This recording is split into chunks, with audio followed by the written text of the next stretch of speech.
যে এখন সময় হয়েছে, কারণ এই সরকারটাকে আমরাই তো বসিয়েছি, তার থেকেও জোর করে ক্ষমতায় বসে নাই। আমরা এই দেশের জনগণ যারা আন্দোলন সংগ্রাম করে এই দেশকে ফ্যাসিবাদ মুক্ত করেছি, আমরা সবাই মিলে বসিয়েছি। কিন্তু একটা জিনিস তো মনে রাখতে হবে যে এটা একটা অন্তর্বর্তীকালীন সরকার, আর অন্তর্বর্তীকালীন সরকার সবসময়ই অন্তর্বর্তী সময়ের জন্য। তা আগের সরকার একটা পরের সরকার, তার মাঝখানের সময়ের সরকার। তার দৈনন্দিন কাজ আছে, আইন শৃঙ্খলা, অন্যান্য সমস্যার সমাধান, দ্রব্যমূল্য ইত্যাদি নিয়ন্ত্রণ এক্সাম আছে। কিন্তু প্রধান কাজ যেটা, সেটা হলো যে গণতন্ত্রের জন্য এই জনগণ লড়াই করেছে, তাদের সেই গণতান্ত্রিক শাসন ফিরিয়ে দেওয়া। একটা নির্বাচনের মাধ্যমে একটা নির্বাচিত সরকারের হাতে ক্ষমতা হস্তান্তর করে তারা মর্যাদার সাথে সবার অভিনন্দন নিয়ে তারা যার যার জায়গায় ফিরে যাবে। এটি হলো অন্তর্বর্তীকালীন সরকারের কাজ। আমরা জানি যে বাংলাদেশের কিছু রাজনৈতিক শক্তি আছে, কিছু সামাজিক শক্তি আছে, তারা অনেকেই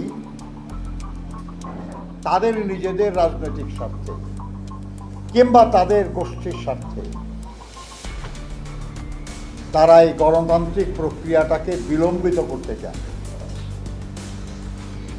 নানা কায়দায়, নানা কৌশলে তারা গণতন্ত্রের এই অভিযাত্রাকে বিলম্বিত করতে চান। এতে তাদের স্বার্থ কতখানি হাসিল হবে আমরা জানি না, কিন্তু দেশ এবং জনগণ বিপদাপন্ন হতে পারে। এই যে সংস্কার এবং নির্বাচনকে সামনাসামনি করে দেওয়া হচ্ছে, এটাও তো আরেকটা অপরাধ, একটা ভুল। আরে গণতন্ত্র ইটসেলফ ইজ এ রিফর্ম। এর আগে রাজতন্ত্র ছিল, এর আগে সামন্তবাদ ছিল। গণতন্ত্র যে আসছে, এটাও তো একটা সংস্কারের মধ্যে দিয়ে আসছে, তা বিপ্লবের মধ্যে দিয়ে আসছে, জনগণের শাসন। আর সেই গণতন্ত্র সারা দুনিয়ায় অনেকভাবে কার্যকর হয়। আমেরিকায় যেভাবে গণতন্ত্র কার্যকর হয়, ইংল্যান্ডে তো সেভাবে হয় না। ফ্রান্সে যেরকম কার্যকর হয়, ভারতবর্ষে সেরকম হয় না। নেপালে যেরকম হয়, বাংলাদেশে এরকম হয় না। এক এক দেশে এক একভাবে গণতন্ত্র কার্যকর হয়। এটাও একটা রিফর্মের প্রক্রিয়ার মধ্যে দিয়ে চলতেছে। কাজেই সংস্কার আর গণতন্ত্র পরস্পর বিরোধী না, এটা পরিপূরক।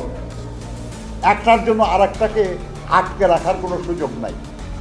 সেই জন্য আমরা বলি, বিচারও হতে হবে, সংস্কারও হতে হবে, নির্বাচনও হতে হবে, এবং সবই যত দ্রুত সম্ভব।